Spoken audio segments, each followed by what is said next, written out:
ঈদ মুবারক সবাইকে। ঈদের প্রায় এক সপ্তাহ পর আসলাম ঈদ ব্লগ শেয়ার করতে।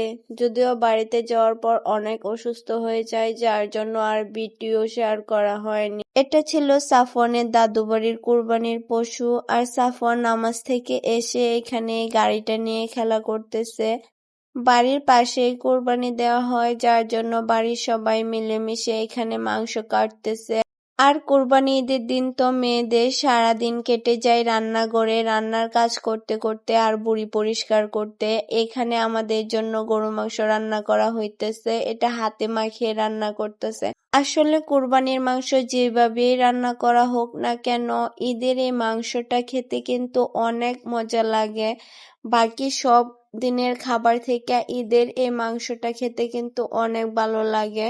আল্লাহ তাআলার নামে কোরবানি দেওয়ার পর আল্লাহর পক্ষ থেকে পাওয়া ঈদের সেরা উপহার হচ্ছে আমাদের এই কোরবানির মাংস, যার জন্য মনে হয় এই মাংসটার স্বাদ এত মজা।